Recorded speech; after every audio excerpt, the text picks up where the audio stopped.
Direto do plenário está de volta. Já temos imagens do plenário do Supremo Tribunal Federal, continuação da sessão plenária da tarde de quinta e a expectativa para a continuação dos votos na ADI 2332 ao vivo direto do plenário.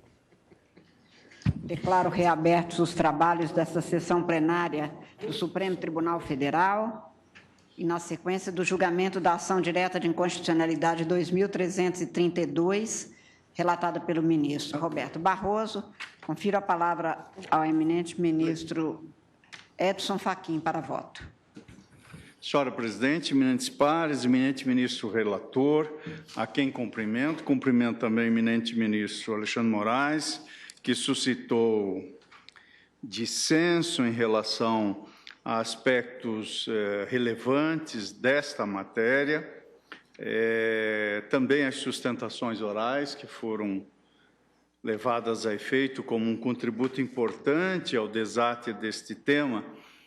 Senhora presidente e eminente ministro Luiz Roberto Barroso, eu trago um voto escrito, senhora presidente, mas em homenagem à celeridade da prestação jurisdicional, tomarei a liberdade apenas de pontuar os aspectos que estão compreendidos nessa análise que fiz e como a matéria, de modo sempre acutíssimo, já restou posta pelo eminente ministro relator, bem assim a divergência e os debates que em torno dela se colocaram, já elucidaram um conjunto relevante de argumentos. Vou, portanto, me cingir a juntar a declaração de voto apenas agora pontuando os aspectos que ainda mereçam brevemente serem feridos. Eu, portanto, fazendo esses cumprimentos e essa observação, senhora presidente, principio, então, registrando que, quanto à análise que o eminente ministro relator fez sobre os requisitos de relevância e urgência da medida provisória, entendendo sua excelência justificada a edição do diploma normativo que está sob análise e, portanto, inviável o controle dos motivos desse ato e, portanto, inviável pelo Poder Judiciário o controle dos motivos deste ato que foi emanado do Poder Executivo, registro, portanto, que nesse ponto também eu, como o ministro Alexandre Moraes, estou a acompanhar o eminente ministro relator. Quanto ao segundo ponto, senhora presidente, a alegada inconstitucionalidade do artigo 15A caput, no que concerne ao percentual de juros ali previsto, também aqui acompanho o eminente ministro relator, entendo pela constitucionalidade do percentual de 6%, uma vez que não há parâmetro constitucional para compreensão em sentido diverso. Rememoro na declaração de voto que faço a obra clássica nessa matéria, escrita já clássica por José dos Santos Carvalho Filho, cito o que restou apreciado pelo eminente ministro Moreira Alves no desate da cautelar respectiva, faço referência à análise sobre juros compensatórios e juros de dano de Antônio Fonseca, para também entender que não antevejo a inconstitucionalidade apontada pelo autor da ação direta de constitucionalidade. Nada obstante, aqui também, com o eminente ministro relator, comungo do entendimento do ministro Luiz Roberto Barroso, no sentido de que a expressão até, constante do caput desse artigo 15A, tem o condão de, no limite, levar à violação do inciso 24º do artigo 5º da Constituição e, portanto, também reconheço a inconstitucionalidade apenas, neste caso, desta locução até. Acompanho o relator também neste ponto. Um terceiro aspecto diz respeito à suscitada inconstitucionalidade no que concerne à base de cálculo.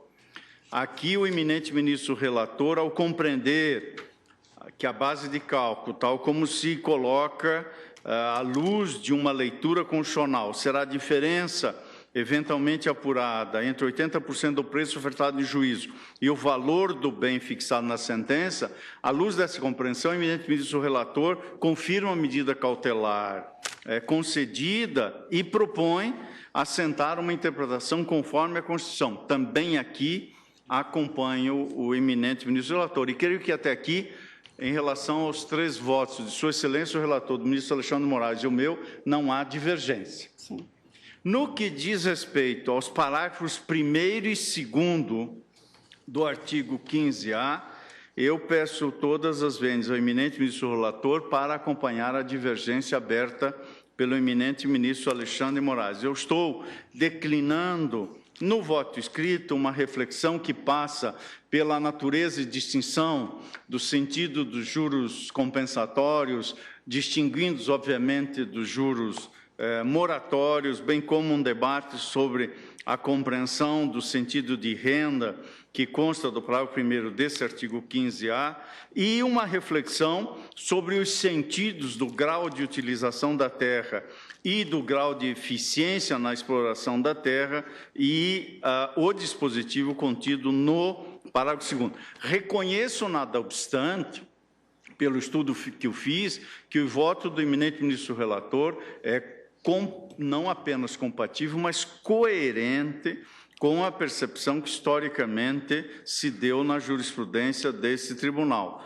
Nada obstante, faço um percurso histórico que contextualiza a compreensão da incidência dos juros compensatórios, bem como a previsão desta modalidade de intervenção no Estado, na titularidade privada, nas constituições anteriores, na codificação de 1916, e especialmente o inciso 23º do artigo 5º da Constituição de 88 e a sua respectiva funcionalização, colho as lições de José Afonso da Silva para compreender que, a partir desse novo quadro normativo constitucional, não me parecem inconstitucionais esses dispositivos, eis que entendo devam ser amoldados à Constituição, que deve orientar a jurisprudência e não o sentido inverso. Portanto, com a fundamentação que aqui detalho e que apenas brevemente faço referência, estou, portanto, a acompanhar a divergência quanto aos parágrafos 1º e 2º do artigo 15A. No que diz respeito a um quinto ponto que suscitou a inconstitucionalidade, que é o parágrafo 3º, aqui também creio que o eminente ministro Alexandre de Moraes não teve divergência quanto ao parágrafo 3º. Aqui também estou acompanhando o eminente ministro relator, que assentou a constitucionalidade do dispositivo. Em relação ao parágrafo 4º, aqui eu estou acompanhando o eminente ministro relator, de maneira distinta da divergência. Eu acolho aqui, além do que o ministro Luiz Roberto Barroso assentou, acolho um argumento que restou consignado por ocasião do deferimento da cautelar e que me parece sustentar-se à luz da racionalidade jurídico-sistemática da Constituição e da ordem normativa incidente à matéria. De lá colhi do voto do então ministro relator, ao apreciar a cautelar. Tenho como relevante a alegação de que essa restrição entra em choque com o princípio constitucional da garantia do justo preço na desapropriação. De fato, se o expropriado não alienar o seu direito de propriedade, tem ele direito para a observância desse princípio constitucional aos juros compensatórios. Se efetuar a alienação da propriedade sobre o imóvel e ele continua proprietário dele até o pagamento da indenização pela desapropriação, estará ele, em verdade, cedendo seu direito de crédito contra o poder expropriante, uma vez que não se admite a reivindicação do imóvel. E esse crédito, para caracterizar o justo preço que globalmente, afinal, tem direito o adquirente, será evidentemente o que lhe foi cedido. Isso foi assentado na cautelar, portanto, aqui estou acompanhando o eminente ministro relator, entendendo pela inconstitucionalidade deste parágrafo 4º. Ministro E, ao Fachin, fim... Permite só... Pois não, ministro. Presidente, eu, em relação ao parágrafo 4º, uma vez mantidos, como votei, o parágrafo 1º e 2º, também acho que não deve prevalecer, porque aí mantidos os parágrafos 1º e 2º geraria um desbalanceamento para o poder público. Incongruência. Então, neste caso... uma vez mantidos, como votei, o parágrafo 1º e 2º, eu também entendo inconstitucional o parágrafo 4º. Acompanho o relator no parágrafo 4º. Pois não. Portanto, dessa maneira, não havendo divergência, os 3 votos se colocam na mesma direção e tanto da minha parte quanto do ministro Alexandre de Moraes, estamos a acompanhar o eminente ministro relator nesse ponto. E o 7º e último ponto, também, como o fez o eminente ministro Luiz Roberto Barroso, este limite, vale dizer, o que deriva da expressão, não podendo os honorários ultrapassarem aqui a indicação de um determinado montante, parece-me incompatível de sustentação à luz da ordem normativa constitucional. Creio que o dispositivo tem congruência constitucional até a vírgula que antecede essa expressão.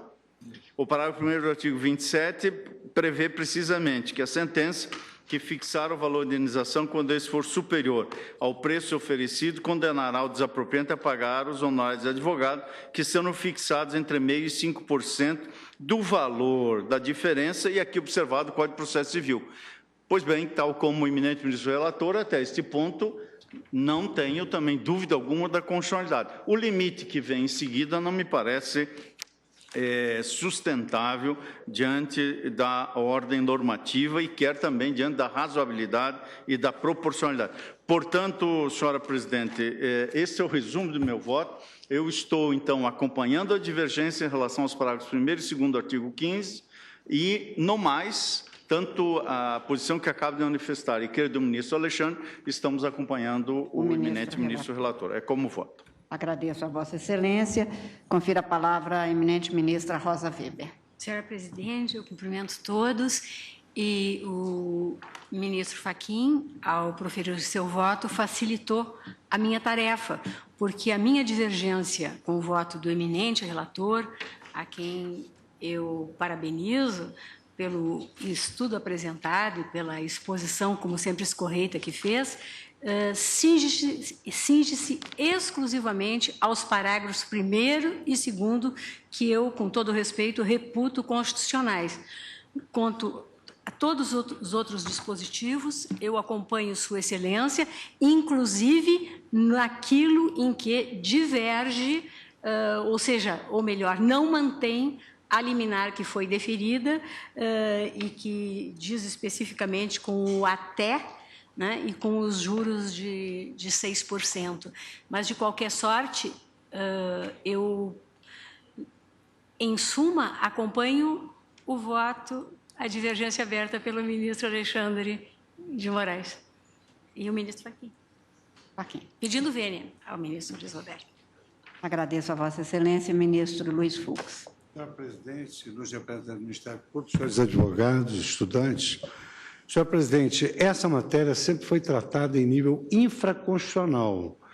E no Superior Tribunal de Justiça, eu compunha a primeira seção de Direito Público. E lá nós julgamos esse caso de juros compensatórios em recurso repetitivo. E ali decidiu-se que os juros compensatórios eram devidos porque o proprietário, ainda que improdutivo o imóvel, tinha uma expectativa de renda. Então, assentou-se no texto do acordo que o proprietário poderia se aproveitar a qualquer momento de forma racional e adequada, ou até ser vendido com recebimento de um valor à vista aquele imóvel. Dessa forma, nós mantivemos a jurisprudência que hoje é pacífica nos tribunais federais, no sentido de que, ainda que improdutivo o imóvel, são devidos os juros compensatórios por força dessa expectativa legítima que nutre o proprietário que perdeu o bem. Com relação à questão dos juros compensatórios em 6%, o exemplo que a eminente ministra Grace indicou da tribuna revela que, hoje, se uma liminar fosse ser apreciado, o perigo embora seria inverso, porque hoje esse percentual de juros levou um imóvel de 6 milhões a ter juros compensatórios de 200 milhões. Então, é completamente dissonante da ideia exatamente desses juros compensatórios. Eu faço aqui também uma digressão sobre, digamos assim, o ônus argumentativo suportado pelo Congresso para fazer o overruling da súmula 618, que, afinal de contas, estamos aqui revogando uma súmula do Supremo Tribunal Federal que não é tão antiga assim, súmula 618. E a lei se baseou, evidentemente, nos fatores econômicos atuais.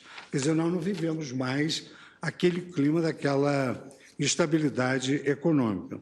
Então, por força dessa jurisprudência que eu contribuí no Superior Tribunal de Justiça para firmar num recurso repetitivo. E, à luz do que tudo quanto já foi exposto aqui, porque nesse particular não há nenhuma divergência, eu peço vênia aos que votarem em sentido contrário e acompanho integralmente o voto do eminente relator ministro Luiz Roberto Barroso. Agradeço a Vossa Excelência, ministro Ricardo Lewandowski. Senhor presidente, eu inicio parabenizando o eminente relator, ministro Barroso, pela profundidade do voto que trouxe a apreciação desse plenário. Sua Excelência praticamente esgotou a matéria. Concordo com as proposições ofertadas neste voto, mas como usei até, ouso dizer, abusei da palavra, defendendo a constitucionalidade dos artigos, dos parágrafos 1º e 2º do artigo 15A desta medida provisória, impugnada na ação direta de inconstitucionalidade 2332 do Distrito Federal, eu peço vênia para acompanhar a divergência. Em função dos argumentos agora levantados pelo ministro Luiz Edson Fachin e também complementados pelo ministro Alexandre de Moraes, entendo, despiciando, declarar-se a inconstitucionalidade do parágrafo 3º e 4º. Portanto, aliás, 3º eu mantenho, perdão, apenas o 4º. O ministro Alexandre está mantendo o 3º? Sim. Porque aí, no 3º é que me parecem que surgem as grandes distorções, inclusive algumas ações, eu ousaria dizer até que beiram a ilicitude quando se trata de desapropriações indiretas ou aquelas destinadas à proteção ambiental. Então, senhor presidente, concordando com o voto do ministro relator, eu apenas divirjo dele no tocante à constitucionalidade do parágrafo 1º, 2º e 3º do artigo 15A da medida provisória 2183, na 56ª reedição, em 2001. É como voto, senhor presidente. A minha divergência é mínima com relação à sua excelência. Mas quanto ao parágrafo 3º do dispositivo, o ministro... Eu estou acompanhando a divergência, porque o ministro... o ministro Alexandre também não considerou inconstitucional. Não considerou, eu acabei de perguntar à sua excelência. O 3º... O parágrafo 3º eu acompanhei o relator. Acompanhou o relator. Tanto bom, ele então eu vou um pouco mais além. Sim. Eu vou também dos declarar a inconstitucionalidade do artigo, a constitucionalidade do artigo 3º, parágrafo 3º. Pois não. A constitucionalidade, Vossa Excelência afirma. Pois é. Parágrafo 3º, porque o ministro Barroso também considera constitucional. O 3º? Sim, então, tá bom. Então, o ministro Barroso está considerando constitucional o 3º? Entende constitucional. Deixa eu ver Constitucional. aqui. Primeiro, Constitucional. segundo, Não, perfeito. Sua Excelência está considerando inconstitucional apenas 1, 2. O primeiro, o segundo e o quarto. Então, perfeito. Então, eu estou acompanhando a divergência no sentido de considerar constitucional o parágrafo 1º e o 2º. Essa é a divergência única com o ministro. Exatamente. Então, Vossa Excelência está acompanhando a divergência iniciada pelo ministro? Inteiramente. Pois não. Agradeço a Vossa Excelência, ministro Gilmar Mendes. Presidente, tal como já se viu do debate, esta é uma questão extremamente importante. Já o era quando da edição da medida provisória em 2000 e certamente hoje tem a sua atualidade justificada, considerando as mudanças ocorridas no quadro fático. Como eu tive a oportunidade de dizer, a leitura deste acórdão é extremamente enriquecedora do ponto de vista de um juízo que se faz, o juízo fático sobre as situações verificadas. O fato de já ser a própria súmula ter preconizado inicialmente o índice de 6%, depois a elevação para 12%, num quadro inflacionário extremamente agudo, como nós sabemos. A mudança ocorre exatamente depois do Plano Real e deste acúmulo nas indenizações. As publicações financeiras, e isso foi demonstrado da tribuna pela advogada-geral da União, mostram que, em geral, não há nenhum investimento regular que suplante o modelo que nós adotamos para juros, correção monetária nos processos judiciais e, especialmente, na desapropriação. Então, aqui com o acréscimo dos juros compensatórios. De modo que me parece que é extremamente importante que se coloque essa questão para debate. Por outro lado, é uma questão fundamental que muitas vezes é negligenciada, que é a própria natureza do chamado direito fundamental à propriedade.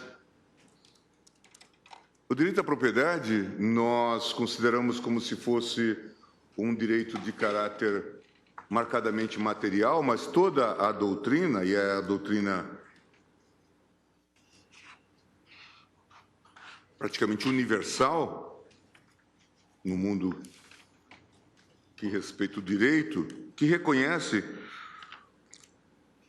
que aqui nós estamos diante de uma garantia de perfil institucional, que não se pode falar antes em direito de propriedade se não houver uma base normativa. Foi Schmitt quem, primeiramente, chamou a atenção para essa questão, colocando essa temática, dizendo, e é muito fácil se a gente olhar já o inciso 22 do artigo 5º, dizendo, é garantido o direito de propriedade. Que direito de propriedade? O direito de propriedade já previamente reconhecido. É como se a ordem constitucional absorvesse. Como fala também, por exemplo, sobre família, como garantia institucional.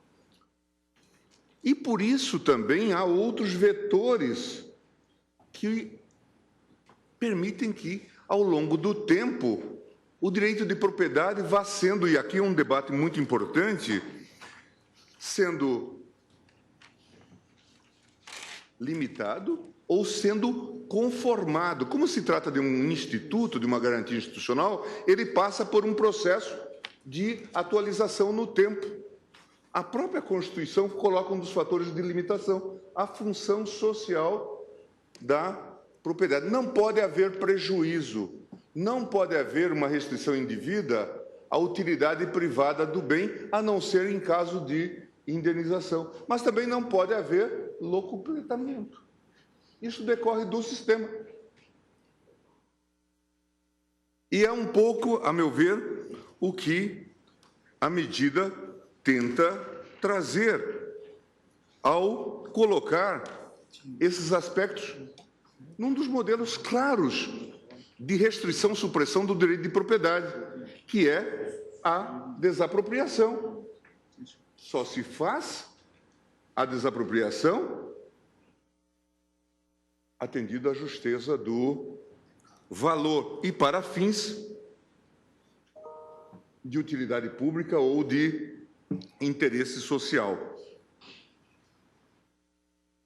Eu entendi, inclusive, razões de índole pragmática que justificam, já no caput do artigo 15A, a supressão da expressão até.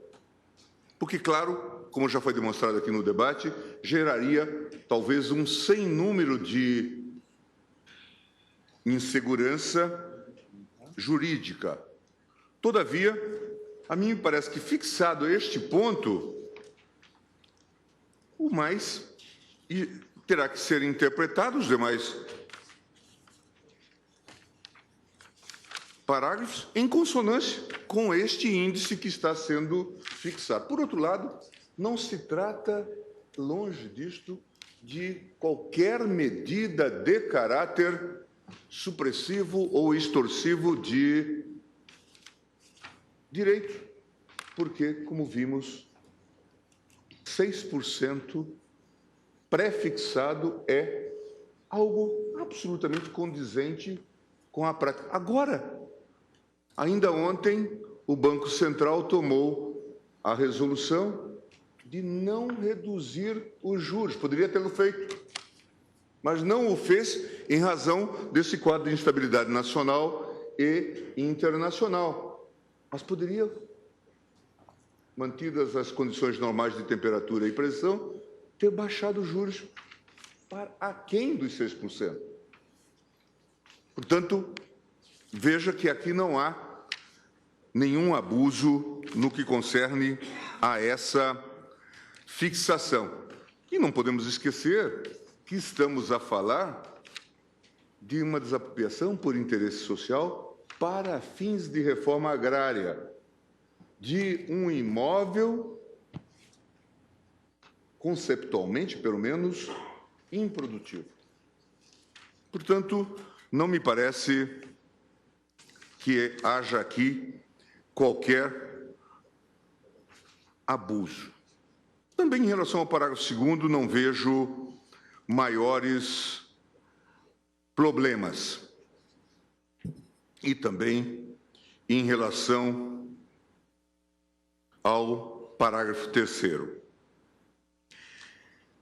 Em relação ao parágrafo 4º, foi apontado da tribuna pela ilustre advogada-geral, talvez se justifique uma possível glosa, embora pudesse haver uma certa lógica na decisão legislativa tomada, uma vez que parece estranha a negociação com a propriedade já submetida ao processo de desapropriação e já com a emissão de posse decretada. Mas é claro que nós temos que admitir que esteja em mão de quem estiver, o título terá que ser ressarcido integralmente, né? E isso faz parte, portanto, dos jogos de riscos do mercado, do próprio regime capitalista. Então, de modo que me parece razoável, então, a glosa que se faz ao parágrafo 4º. Acho que é essa posição que se consolida. Não, desculpa, ministro, é que o ministro relator declarava inconstitucional. Os demais estão reconhecendo a constitucionalidade, o quarto. O parágrafo 4º, eu, pelo menos, votei pela inconstitucionalidade. Acompanhando, portanto, o relator, exato. Exato. Vocês também. Todos, então, Também. aqui Eu estão acho que considerando inconstitucional. Pela inconstitucionalidade que eu estou entendendo. Isso, porque Isso. o primeiro e o segundo pela constitucionalidade. Exato. E o quarto só que Vossa Excelência está separado. Não há divergência. Eu estou declarando constitucional o caput, o parágrafo 1º, o parágrafo 2º. Tirando o até do caput. Isto. Ok. O parágrafo 3º e aceitando a glosa do parágrafo 4º. Sobre o artigo 27, parágrafo 1º, presidente. Aqui, me parece, e tem razão, eu falei muito na ideia, e aqui a gente sempre lembra Miller, Vossa Excelência, que com ele privou, sabe bem da importância do seu trabalho no que diz respeito, o Hess dizia, quando discutia mutação constitucional, dizia, num dado passo da teoria da Constituição, Miller foi aquele que conseguiu, de alguma forma, vislumbrar uma distinção técnico-jurídica na teoria do direito que explica fenômenos de mutação constitucional. Por quê? Porque separa programa normativo e o âmbito normativo, sendo o âmbito normativo os elementos fáticos que compõem a norma. A norma é composta pelo programa normativo e pelo âmbito normativo. Mas o programa normativo, muitas vezes, sofre os influxos de mudanças ocorridas nesses elementos empíricos. Aqui, como se vê, não é um valor tão desprezível, mas se fixou um valor de R$ 151 mil para aquela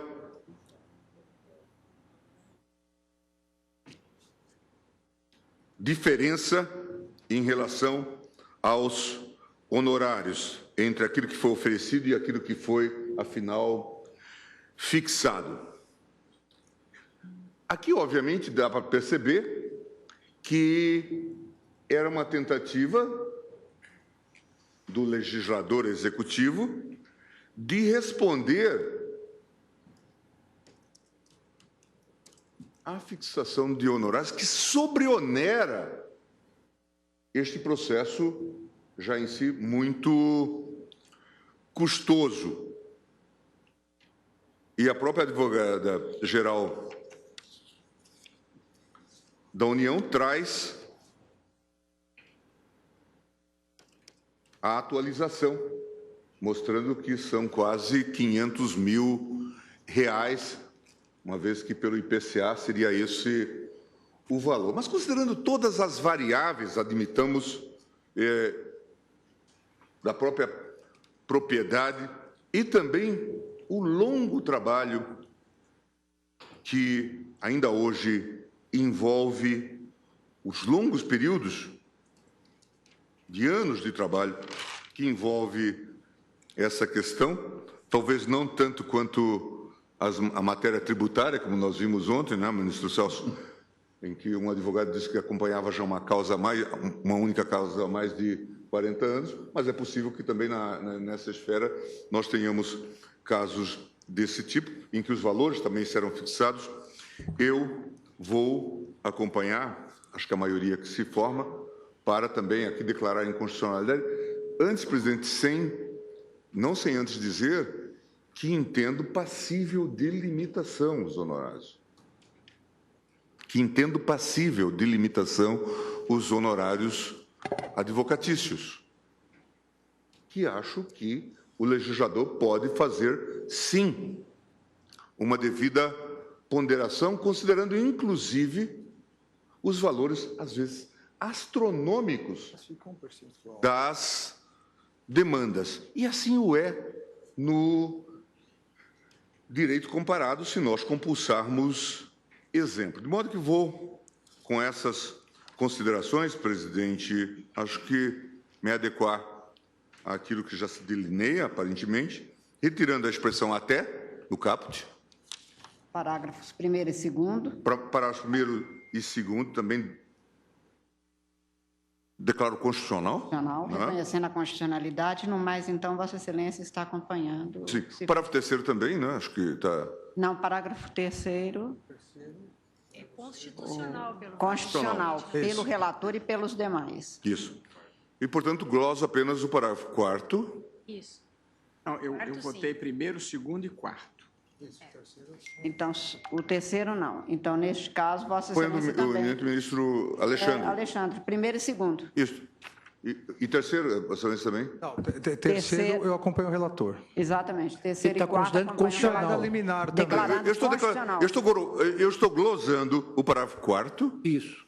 E o artigo 27, parágrafo 1º. Pois não. Ministro Marco Aurélio. Presidente, passados praticamente 18 anos, muito poucos, são os integrantes do quórum de apreciação do pedido de implemento de medida cauteladora que permanecem neste plenário. Apenas eu próprio e o ministro decano, né? Ministro Celso de Mello. E, naquela época, tínhamos uma sistemática de apreciação de ações diretas de inconstitucionalidade, a meu ver, salutar. E os julgamentos fluíam muito mais. Lográvamos um resultado que não logramos hoje, em termos de apreciação de processos. Examinávamos, presidente, e tomávamos voto, considerado cada dispositivo legal impugnado. E isso, de certa forma, prestava homenagem à organicidade dinâmica própria ao direito, especialmente ao direito instrumental. Presidente, o Estado tem o monopólio da força. E digo como fazia na Justiça do Trabalho, que, de início, o embate entre o Estado e o cidadão é um embate desequilibrado. De início, desequilibrado. Estado que hoje conta com uma advocacia pública elogiável sob todos os títulos, a partir da Advocacia Geral da União. O que equilibra esse embate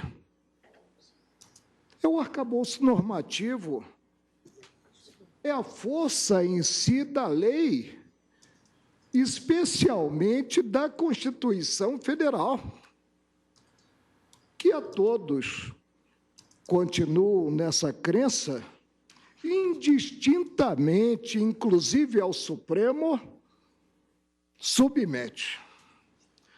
Vem-nos da Constituição Federal e nunca é demasia abri-la, que é garantido o direito de propriedade, que a propriedade deve atender à função social e que a lei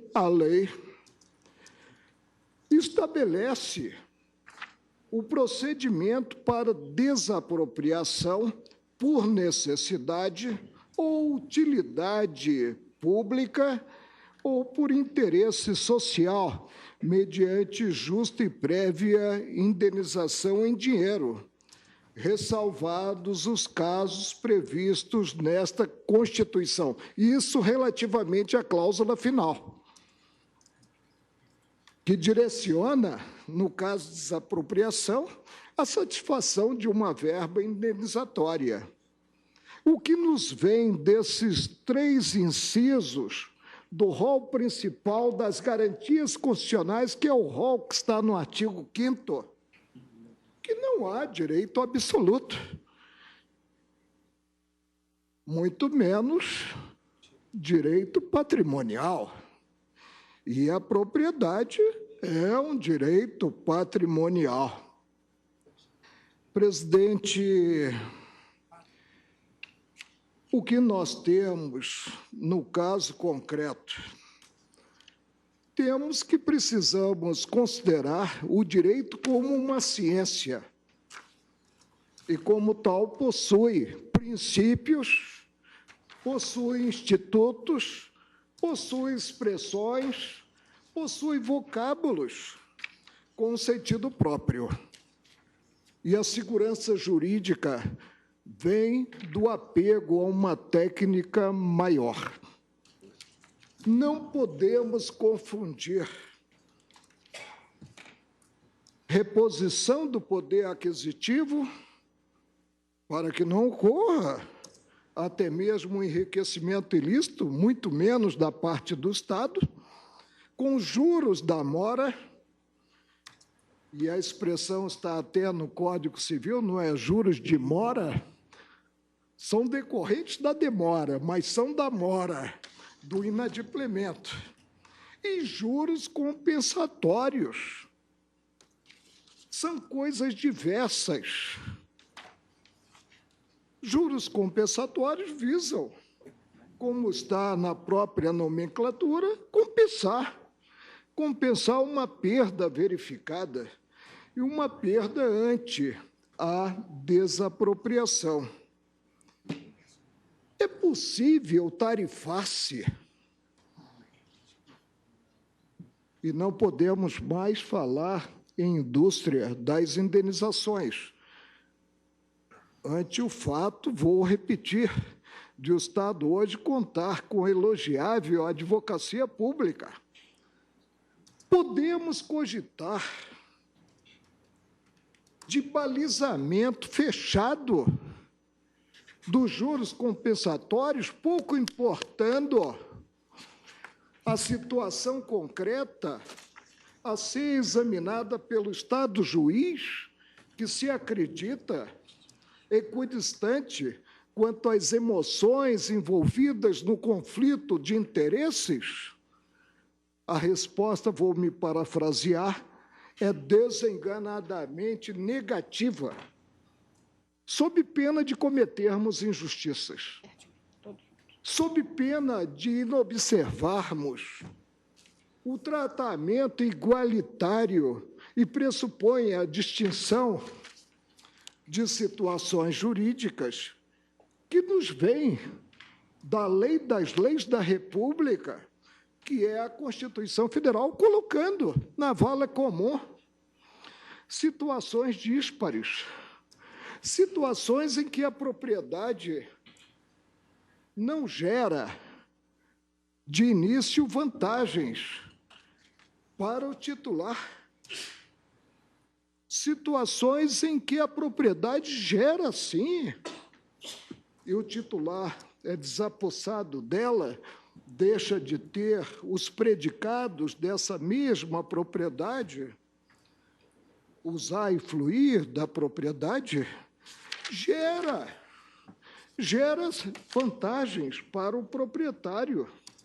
Como é que nós podemos, em penada única, consagrar uma lei que, a priori, diga que esses juros compensatórios estão satisfeitos para se ter o atendimento à cláusula da justa indenização pela percentagem de 6%? Que critério levou o legislador a concluir dessa forma tão uniforme quanto a uma compensação que é de subjetivismo maior? Deve ser perquirida pelo Estado juiz, caso a caso. Foi essa ótica, presidente, que me levou a votar, e nem sempre voto com a corrente minoritária ou de forma isolada, com a sempre ilustrada maioria, que há 17 anos, praticamente 17, porque a decisão liminar é de setembro de 2001, eu não estava na bancada, estava ocupando essa cadeira que Vossa Excelência hoje ocupa, para agora, 17 anos passados, nós assentarmos que a maioria errou. Errou ao glosar essa parcela compensatória tarifada em verdadeira, diria eu, com desassombro. E a coragem é a síntese de todas as virtudes, em verdadeira bateção de carimbo, pouco importando o prejuízo sofrido pelo proprietário. Ele não deve ser compensado às inteiras, integralmente, mas só parcialmente, à base da percentagem, do percentual de 6%. É certo que a maioria já mitiga um pouco o preceito, porque o vocábulo até, ele sugere que os juros compensatórios podem ficar aquém dos 6%. E, pelo menos, se assegura, num tratamento de desiguais, de forma igual, se assegura com a supressão desse vocábulo até a percentagem de 6%, mas é pouco para que se tenha o atendimento à Constituição Federal no que exige uma justa indenização. E se não ocorre a compensação integral do que eu até, de forma genérica, apontei como lucros cessantes, não se alcança, não se satisfaz essa garantia constitucional e a indenização deixa de ser justa, deixa de corresponder realmente à propriedade. Por isso, presidente, reafirmo e reconheço que, na época, houve votos dissidentes para implementar de forma parcial a medida cauteladora apenas suspendendo a eficácia do vocábulo até ficaram vencidos o ministro relator Moreira Alves, a ministra Ellen Grace, o ministro Nelson Obim, o ministro Celso de Mello, reafirmam a ótica da maioria em 2001 e entendo que não cabe limitar-se à justa indenização por via imediata, é certo, restringindo-se os juros compensatórios, defiro em maior, julgo procedente em maior extensão. Eu acho que é o pedido para fulminar a expressão no artigo 15A do diploma em exame, a expressão até 6% ao ano. O preceito não fica mutilado, porque atuamos como, pelo menos eu atuo como legislador negativo, né? E mantenho a previsão de que são devidos lucros ou juros compensatórios sobre o valor, claro, só pode ser da diferença eventualmente apurada a contar da emissão na posse. E imagina-se que o desapropriado tenha levantado o que depositado, vedado o cálculo de juros compostos. Parágrafo 1º do artigo 15A, a revelar que os juros compensatórios destinam-se, mas não se destinam tanto no que se limita a esses juros compensatórios, apenas a compensar, eu diria, limitados a 6% parcialmente, né? A perda de renda, daí ter cogitado de lucros cessantes, comprovadamente sofrida pelo proprietário. Não vejo conflito nesse preceito, é um preceito razoável, que remete, ao contrário da cabeça do artigo, remete à apuração do prejuízo sofrido pelo proprietário.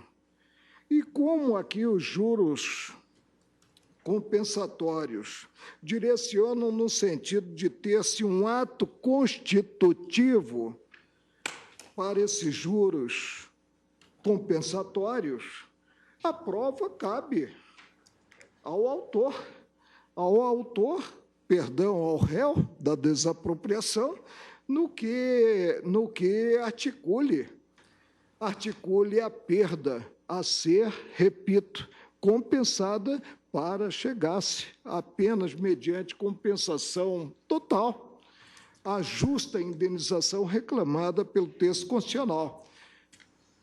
Afasto, presidente, a pecha de inconstitucional quanto ao parágrafo 1º do artigo 15A da lei, eu penso que já foi transformada e a medida provisória já foi apreciada, depois de ter sido editada aqui pela numeração 43 vezes, né, já foi transformada em preceito, alterando-se um vetusto decreto-lei que é de 1941. Eu não sonhava nascer, né, naquela época, né. Parágrafo 2º, prevê que não serão devidos juros compensatórios quando o imóvel possui graus de utilização da terra e de eficiência na exploração iguais a zero. Se o prejuízo é nenhum, não se tem o que compensar, né? E o preceito, portanto, segue a ordem natural em si das coisas. Parágrafo 3º, o disposto no caput deste artigo aplica-se também às ações ordinárias de indenização por apossamento administrativo ou desapropriação indireta, bem assim às ações que visem a indenização por restrições decorrentes. Compensação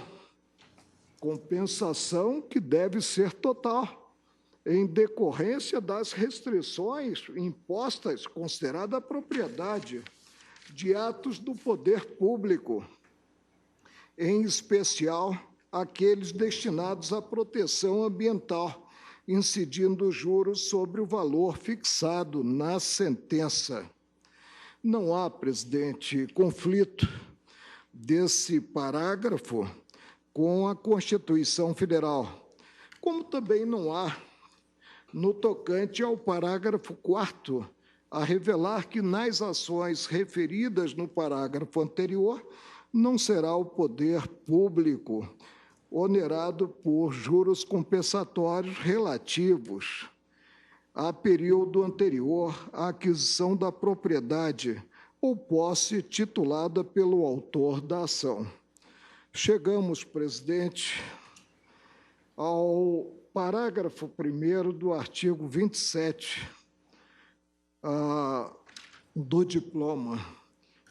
E aí eu vejo que se utilizou um instrumento impróprio para alterar-se o Código de Processo Civil, que estava em vigor, o Código Buzaide, desde 1973. Impróprio porque não concorriam, à época, a urgência e a relevância para substituir-se o chefe do Poder Executivo Nacional ao Congresso Nacional e alterar como que o Código de Processo Civil. Se diz que os advogados ganham muito, eu não penso assim. Talvez eu possa dizer que ganham pouco como ministro do Supremo, mas jamais que os advogados ganham muito, porque eles ganham de forma balizada. Quanto às despesas processuais, a sucumbência, não me refiro ao contrato, que formalizem com o constituinte, no Código de Processo Civil. Mas aí, olvidando-se, e houve repetição do Código de 73 pelo 2015, a disciplina do Código de Processo Civil, quanto à condenação da Fazenda, dispôs-se que os honorários na desapropriação serão fixados entre meio, e aqui há um piso, e 5% o teto dos honorários, o que nos vem do Código de 73 e também do atual, quanto aos honorários da sucumbência devidos pela Fazenda, nos vem que são arbitrados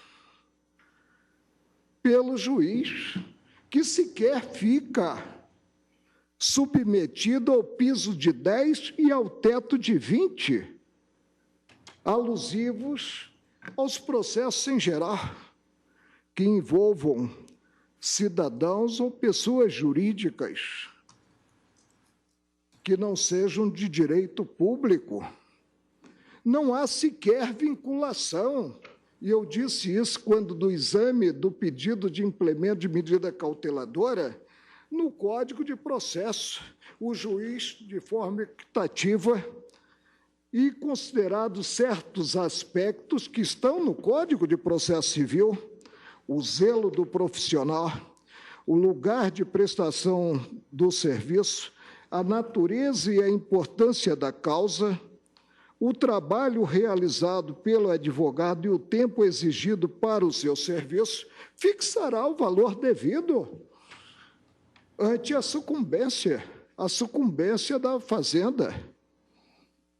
Mas manietou-se, criando um tratamento diferenciado, como se os advogados nas desapropriações fossem diferentes dos advogados das demais demandas. Manietou-se o Estado juiz, e aí se cogitou, mediante um instrumento impróprio, reconheço o vício formal quanto ao preceito, já que foi utilizada a medida provisória, e se esta era viciada, a lei que dela resultou também é viciada, né? Manietou-se o juiz. Aliás, se impôs um piso de 0,5% e se limitou, coisa que não ocorre em relação aos processos em geral, às demandas em geral, se limitou o Estado juiz à percentagem máxima de 5%, e foi adiante. E a inveja aqui deve ter sido muito grande.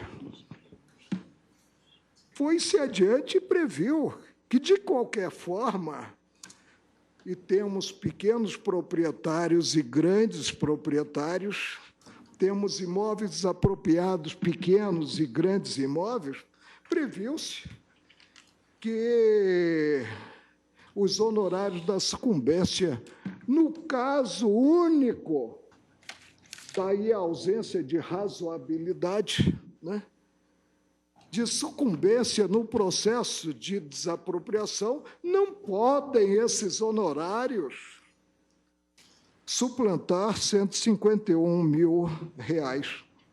Reconheço que praticamente nós temos aqui, né, a metade do que é satisfeito por ano, considerado integrante do Supremo Tribunal Federal. Mas nem todas as causas geram honorários substanciais. De qualquer forma, presidente, não posso agasalhar esse parágrafo 1º do artigo 27, que é considerado vício formal, disciplina mediante medida provisória, alterando o Código de Processo Civil de 1973, quer presente um tratamento especial que, sob o ângulo da boa procedência, não se justifica, porque o trabalho é igual. Pode ser até maior do advogado constituído. E eu aprendi ainda nos bancos da Faculdade Nacional de Direito, e aí a minha memória ainda está razoável, que os honorários da sucumbência visam evitar que aquele que teve que comparecer em juízo para defender direito próprio e, portanto, não tendo a capacidade postulatória, teve que contratar um profissional da advocacia, visam evitar, sofra diminuição. Mas é um assunto a látere, e o Supremo já disse que os honorários, de qualquer forma, né, eles pertencem, segundo o Estatuto da Ordem dos Advogados do Brasil, aos profissionais da advocacia. Não tenho, presidente, como placitar, quer sob o ângulo formal, quer sob o ângulo da razoabilidade, quer sob o ângulo do tratamento isonômico, quer sob o ângulo da liberdade que deve ter o juiz ao impor os honorários advocatícios, segundo o Código de Processo Civil, E não estou cotejando o preceito com o Código de Processo Civil, porque aí eu concluiria pela, talvez, ilegalidade. Estou cotejando com a Constituição, com as regras básicas da Constituição Federal. Não tenho como placitar a totalidade do parágrafo 1º do artigo 27, né? Hoje do Decreto-Lei 3.365 de 41, considerada a redação imprimida pela medida provisória 2027, dígito 43, antes das medidas provisórias, cada reedição, ela sofria mudança na numeração. Aí depois se passou, né, a indexar, tendo em conta o número de reedições. 2027 de 43 de 2000. É como voto. Agradeço a Vossa Excelência, ministro Celso de Mello. Senhora Presidente, o Egrégio Conselho Federal da Ordem dos Advogados do Brasil arguiu a existência, no caso, de dupla inconstitucionalidade, uma de caráter formal e outra de natureza material.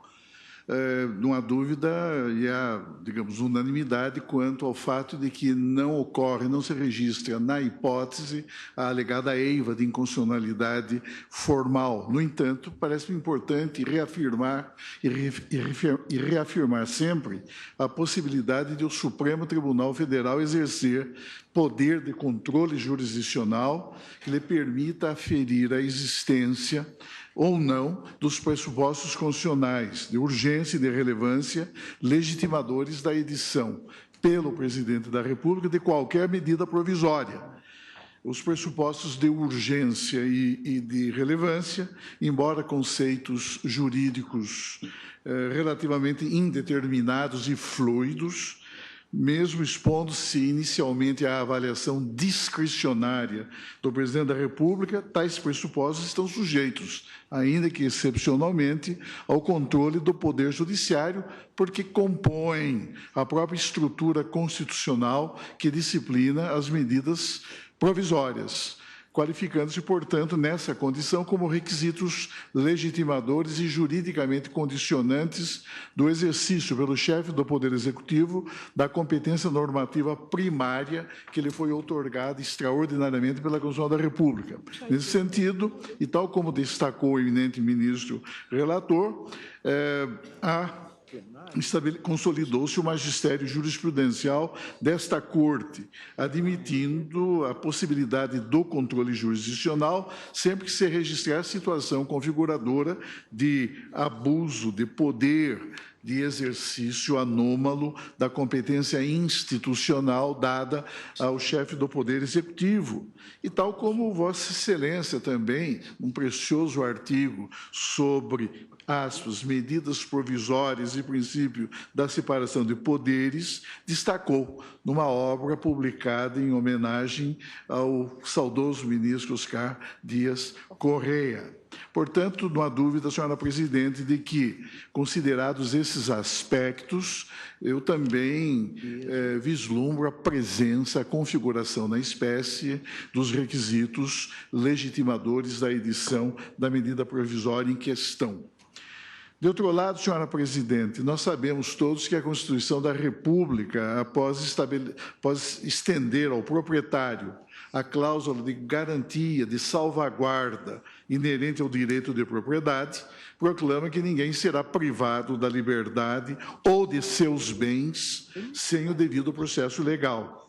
E também sabemos que o direito de propriedade não se reveste de caráter absoluto, uma vez que sobre ele pesa uma gravíssima hipoteca social, a significar que, descumprida a função social que lhe é inerente, legitimar-se-á, então, a intervenção estatal na esfera dominial privada. Observados, contudo, para esse efeito, os limites, as formas e os procedimentos fixados na Constituição da República. A regra básica em matéria expropriatória é a de que a indenização se qualifique como justa, prévia e em dinheiro. Essa é a regra básica. embora existam ressalvas de natureza constitucional nas hipóteses em que a função social da propriedade é descumprida. E isso se aplica e se estende tanto ao plano da política fundiária e de reforma agrária, artigo 184 e parágrafos, como também abrange o domínio das políticas urbanas. E o artigo 182, parágrafo 4º, inciso 3º da Constituição, é muito claro. Nós sabemos que, tratando-se de reforma agrária, a desapropriação, já que há duas grandes modalidades de desapropriação. Existe a desapropriação comum ou ordinária, mas também existe a desapropriação especial, também conhecida como desapropriação sanção. E em que consiste a sanção constitucional na hipótese de desapropriação especial? Consiste no pagamento de indenização justa, sim, justa e prévia, porém não em dinheiro, mas em títulos da dívida pública, resgatáveis em longos 20 anos, tratando-se de imóveis rurais. E tratando-se de propriedade urbana, também há essa possibilidade excepcional, desde que a área esteja incluída no plano diretor do município. E se tratar de imóvel não edificado, imóvel subutilizado, imóvel urbano não edificado, imóvel urbano subutilizado ou imóvel urbano simplesmente não utilizado, será lícito, então, ao poder público local, com o objetivo de compelir a edificação, de compelir a utilização e impor como sanções constitucionais legitimamente autorizadas pelo texto de nossa lei fundamental, entre outras medidas, a desapropriação, sim, que será justa sempre, prévia sempre, porém não em dinheiro, mas em títulos também da dívida pública, resgatáveis, porém em período menor, no prazo de 2 anos. Portanto, a gente nota-se que, em tema de desapropriação, cuide-se de desapropriação de imóveis rurais ou de imóveis urbanos, há, digamos, um núcleo que se reveste de grande importância, que é o problema da indenização. E isso é tão sério que o Supremo Tribunal Federal já entendeu no passado, sob a égide da Carta anterior, mas que consagrava basicamente o mesmo princípio, já entendeu que se mostrava inconstitucional norma constante da legislação que, em tema de desapropriação por interesse social para efeito de reforma agrária, a cláusula que limitava de maneira abusiva a indenização ao valor declarado pelo proprietário para fins de pagamento do ITR, do Imposto Territorial Rural, nesse caso, o Supremo entendeu que essa limitação, por ser arbitrária, por ser irrazoável, impedia que o princípio da justa indenização tivesse plena aplicabilidade e, portanto, declarou a inconstitucionalidade do artigo 11 do Decreto-Lei 554/69, exatamente para tornar intangível o princípio constitucional que proclama e estabelece o critério da justa indenização. Pois bem, o conceito de justa indenização pode ser apreendido a partir da própria experiência jurisprudencial. A própria jurisprudência dos tribunais, inclusive desta Corte Suprema, ela indica quais são os diversos fatores, quais são os diversos elementos que devem compor aquele valor para efeito de sua configuração como valor caracterizador de justa indenização. Quando o Conselho Federal da Ordem dos Advogados do Brasil arguiu no plano da inconstitucionalidade material a ocorrência desse vício gravíssimo, o plenário do Supremo Tribunal Federal deferiu a medida liminar nos termos que foram já recordados pelo eminente ministro Luiz Roberto Barroso. E fiquei vencido num dos pontos, ao lado dos eminentes ministros Moreira Alves, Ellen Grace e Nelson Jobim, pois também entendia, no que se concerne ao artigo 15A caput, que bastava a suspensão de eficácia da expressão normativa até, não é? No entanto, o tribunal entendeu de forma contrária. Pessoalmente, senhora presidente, ainda continuo pensando, não é, com toda a vênia, da mesma forma.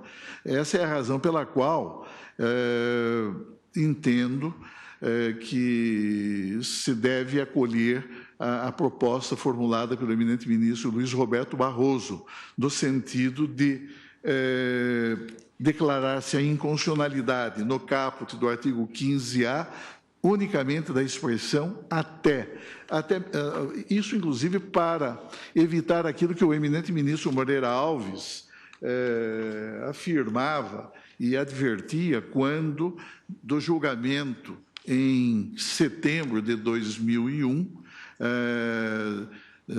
quando se discutia a questão da concessão ou não do provimento cautelar.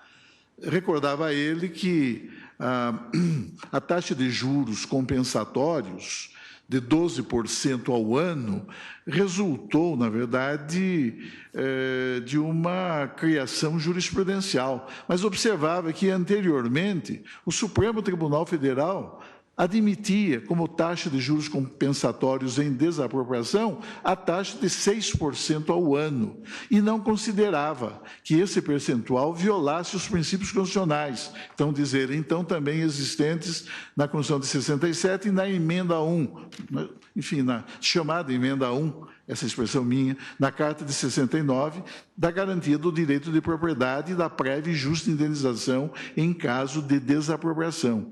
E concluía, entendendo que não lhe parecia que a fixação da taxa de juros por ato normativo infraconstitucional em 6% ao ano violasse tais princípios constitucionais, consideradas as razões, então, expostas e também agora reiteradas de maneira mais extensa pelo eminente ministro relator.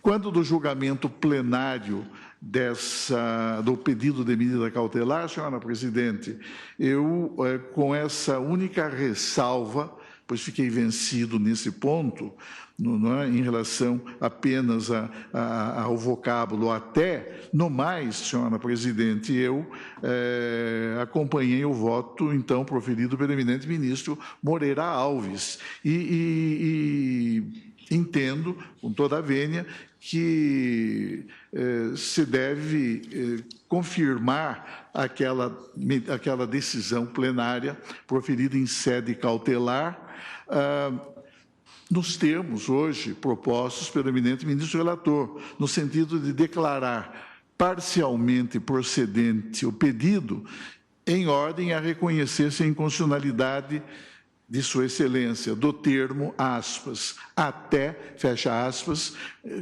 inscrito no artigo 15A caput do Decreto-Lei 3365 de 41. Também estendendo essa declaração de inconstitucionalidade aos parágrafos 1º, 2º e 4º do mesmo artigo 15A, e também, a propósito do artigo 27, parágrafo 1º, mantendo a sua redação com exclusão unicamente da locução normativa, aspas, não podendo os honorários ultrapassar R$151 mil, fecha aspas. Não é? E também, a mim me parece correta a interpretação conforme a Constituição que Sua Excelência dá à base de cálculo de incidência dos juros compensatórios, não é? Prevista no caput desse mesmo artigo 15A do Decreto-Lei em questão, de modo a fazer incidir juros compensatórios na desapropriação sobre a diferença entre 80% do preço oferecido por ocasião da emissão provisória na posse e o valor afinal definitivamente fixada no ato sentencial. Nesse sentido, senhora presidente, é o meu voto. Eu, portanto, acompanho integralmente o voto do eminente ministro relator. Pois não, agradeço a Vossa Excelência. Também, quanto a alguns pontos, estamos à unanimidade, no que se refere à confirmação da cautelar, especificamente, pelo menos numa parte, a expressão até, que era mais extensa na cautelar, mas que aqui foi, a não ser no voto do ministro Marco Aurélio, acompanhada pelos outros ministros, no que se refere à incidência de até 6%, portanto, ficando apenas a expressão até e não mais a locução integralmente. Quanto aos parágrafos 1º e 2º, também estou acompanhando o relator e todos que o seguiram, neste caso. Entretanto, eu peço vênia à divergência no que se refere ao parágrafo 4º, porque neste ponto eu acompanho o ministro relator, o que não é acompanhado por alguns dos outros ministros. Neste caso, como aqui já acaba de ser enfatizado pelo ministro Celso de Mello... Presidente, o parágrafo 1º e 2º... Estou de acordo e acompanhando... A divergência? Ou o relator? Eu estou acompanhando pela constitucionalidade, então, a divergência, portanto. Mas, no que se refere ao parágrafo 4º, é que eu acompanho o ministro relator. Eu também. Nós também. Não. Todos acompanharam o ministro relator no parágrafo 4º? Eu só divergi no 1º e no 2º. Então, neste caso, estamos de acordo quanto ao 1º, 2º e quanto ao 4º, porque o ministro relator tinha, no ponto do 4º, declarado inconstitucional. E Vossas Excelências também assim consideraram. Então, estamos de acordo quanto a este ponto, que me pareceu extremamente relevante as ponderações que agora o ministro Celso de Mello enfatiza, que exatamente no que se refere à ponderação do ministro Moreira Alves, feita naquela ocasião, o ministro Celso de Mello, em que ele chamava atenção para o princípio da isonomia. E, igualmente, acompanho no que se refere à expressão, a parte final da expressão, contida no parágrafo 1º do artigo 27.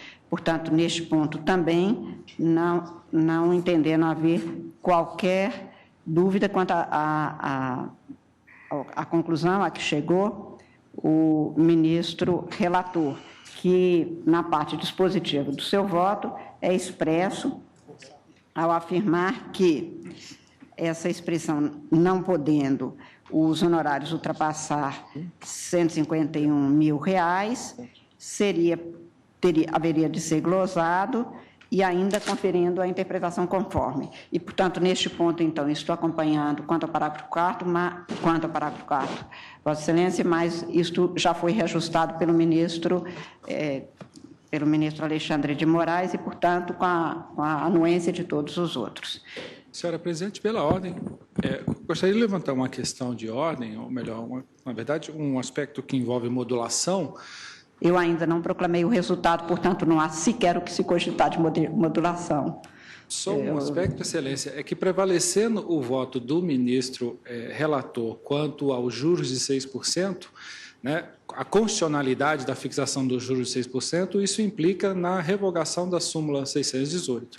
E aí, para essa particularidade, entende a Ordem dos Advogados a necessidade do tribunal enfrentar a expressa revogação da súmula e, consequentemente, a delimitação da aplicabilidade do julgamento a esse período em que a liminar ficou vigente durante todo o período. Vossa Excelência, me permite, eu não considerei essa hipótese no meu voto. Portanto, exatamente, não foi tratado aqui. Não teria condições e acho que tem pertinência e, portanto, se a ordem entender...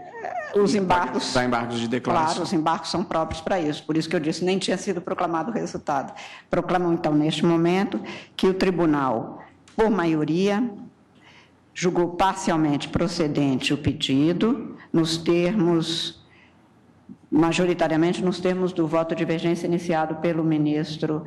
Eu combinei com o ministro Alexandre, por gentileza dele, como na maior porção prevaleceu o meu voto original, Exatamente, Vossa eu Excelência ressalvo se mantém, a minha posição, mas e, fico então, como redator. neste caso, reajusta, ou ressalva só, ressalva o ponto melhor. de vista. Pois não, porque neste caso seria realmente, basicamente, por um item, nesses casos até se... Na verdade, Sua Excelência, o relator, só ficou vencido na constitucionalidade do parágrafo 1º para o 2º, do artigo 15A. Exatamente. Só Então, com essa parte mínima. Concentraram os 6% e acho que é um avanço que nós conseguimos fazer. Que conseguimos. E neste caso, ficam vencidos, em parte, o ministro Marco Aurélio, porque ele julgava procedente numa extensão maior o pedido, e, então, com a ressalva de Vossa Excelência se mantém o redator também para o acordo no exercício da relatoria. Portanto, julgado parcialmente procedente, nos termos do voto do relator, por maioria,